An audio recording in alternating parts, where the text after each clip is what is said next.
एक वड्डी खबर पंजाब के साबका डीजीपी दिनकर गुप्ता दे नाल जुड़ी हुई। दिनकर गुप्ता नूं एनआईए का डीजी लाया गया है। पंजाब के साबका डीजीपी दिनकर गुप्ता जिन्होंने डेपूटेशन से जो केंद्र दे विच ने और केंद्र दे विच उन्हां नूं हुण एक वड्डी जिम्मेवारी दी गई है।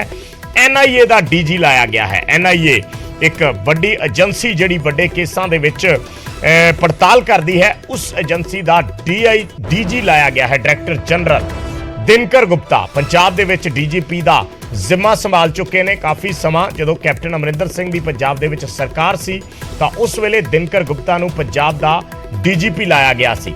सो उस तो बाद दिनकर गुप्ता जो चरणजीत चन्नी सीएम बने तो उन्होंने छुट्टी ते भेज दिता गया। तो दिनकर गुप्ता डेपूटेशन ते चले गए। डेपूटेशन ते दिल्ली इस वेले वो केंद्र दे विच डेपूटेशन ते सी और हुण उन्होंने एनआईए दे डीजी का चार्ज दिता गया है केंद्र सरकार वालों।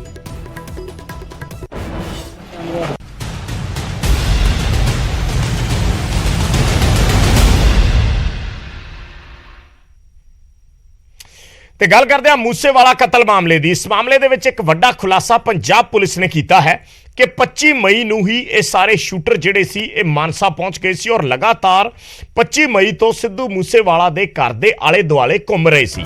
पंजाब पुलिस की एजीटीएफ वालों यह खुलासा किया गया है कि लॉरेंस बिश्नोई तो पुछगिछ के दौरान ये चीज़ां सामने आईयां ने। लॉरेंस बिश्नोई ही इस पूरे कतलकांड का मास्टरमाइंड है। हुण तक पुलिस ने 13 व्यक्तियों को हिरासत दे विच लिया है। 13 गिरफ्तारियां हुईयां ने।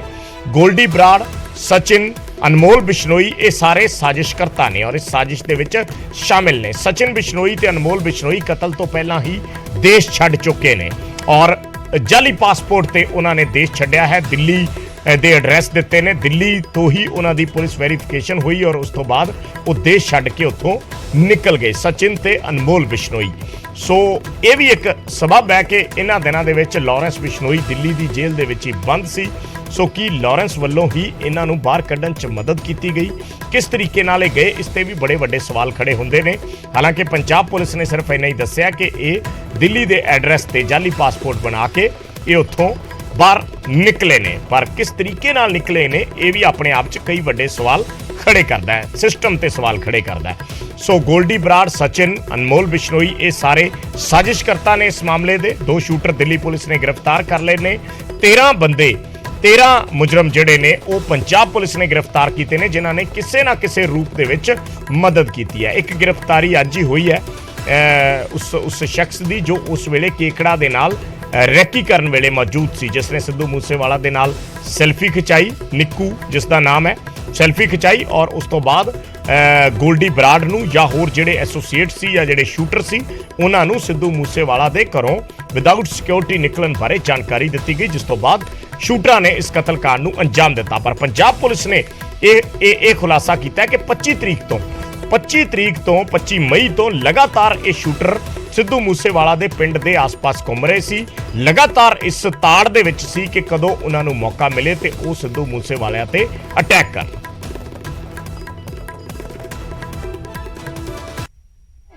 ਹੁਣ तक ਦੀ ਤਫਤੀਸ਼ ਦੇ ਵਿੱਚ 13 ਬੰਦੇ ਅਸੀਂ ਅਰੈਸਟ ਕਰ ਚੁੱਕੇ ਆ।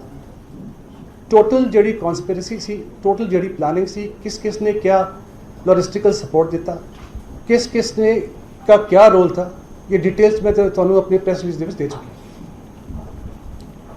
आज हमने बलदेव एलियस निक्कू को भी अरेस्ट करा है, जो कि केकड़े के साथ मेन रेकी करने में, फॉलो करने में और कॉन्टैक्ट सीगा through Goldy Brar and Sachin to inform the shooters कि हुण काम करना है, किवें करना है and how giving all the details. हुण तक की तफ्तीश दे विच 13 बंदे असीं अरेस्ट कर चुके हैं। टोटल ਜਿਹੜੀ ਕਨਸਪੀਰੇਸੀ ਸੀ, टोटल ਜਿਹੜੀ प्लानिंग सी, किस ने क्या लॉजिस्टिकल सपोर्ट दिता, किस ने का क्या रोल था, ये डिटेल्स मैं ਤੁਹਾਨੂੰ अपनी प्रेस रिलीज ਦੇ ਵਿੱਚ दे चुकी। आज हमने बलदेव एलियस निक्कू को भी अरेस्ट करा है, जो कि केकड़े के साथ मेन रेकी करने में, फॉलो करने में और कॉन्टैक्ट सीगा through Goldy Brar and Sachin to inform the shooters कि हुण काम करना है, किवें करना है and how giving all the details. हुण साडी इन्फॉर्मेशन है घट्टो घट्ट 3 बार रेकी की गई सी। जनवरी महीने में भी एक डिफरेंट ग्रुप ऑफ शूटर्स भी इत्थे आए सी। बट उस वक्त ये काम को अंजाम नहीं दे पाए और they went back. So multiple recce's and multiple attempts were made. Along with this, he has also admitted इन्हें आप दे प्रा अनमोल बिश्नोई नु जनवरी दे महीने च इन्हें बाहर भेज दिया because during the carrying of this task he also knew कि इसके बाद उसकी सेफ्टी इंश्योर करने के लिए उसको ही kept him associated with the planning part और वो सेव करने वास्ते उसको इन्हें कंट्री तो बाहर भेजता. जे तुहानू सारे चेता होएगा सचिन बिश्नोई ने किसी एक न्यूज़ चैनल ਨੂੰ फोन करके ਇਹ ਕਿਹਾ ਸੀਗਾ ਕਿ ਉਹਨੇ ਇਹਨੂੰ ਇਸ ਕਤਲ ਨੂੰ ਓਨ ਕੀਤਾ ਸੀਗਾ ਤੇ ਉਹਨੇ ਇਹ ਵੀ ਕਿਹਾ ਸੀਗਾ ਕਿ ਉਹ ਮੌਕੇ ਤੇ ਸੀਗੇ ਤੇ ਉਹਨੇ ਗੋਲੀ ਚਲਾਈਆਂ ਤੇ ਮਾਰੀਆਂ ਹੈ. This was simply a ploy to mislead the investigation. ਉਹਨੂੰ ਇਹ already ਅਪ੍ਰੈਲ ਦੇ ਮਹੀਨੇ 'ਚ ਬਾਹਰ ਭੇਜ ਚੁੱਕਿਆ ਸੀਗਾ Lawrence. It was an attempt to mislead the investigation, knowing very well कि वो आप क्लेम करूँगा इन्वेस्टिगेशन मिसलीड होगी and police will be after Sachin and he himself will be saved. This was the whole game plan. इन्हां दोवां नूं जिहड़ा भेजा गया है वो फर्जी पासपोर्ट बनवा के भेजा गया. We have the details of the fake passports which have been made and they have been made from outside Punjab. We will share the passport details also. And we are taking up the matter with concerned agencies to get them legally and to ensure that they are brought to book, brought to justice. Is there regarding एक separate FIR दर्ज हुई है regarding fake passport. This FIR has been registered at Punjab State Crime Police Station at Mohali. FIR number 2. Sir Lawrence के नाम पे अब लगातार calls आ रही हैं कि लॉरेंस के गुर्गे बोल रहे हैं 5 लाख दो 10 लाख दो किस तरह की.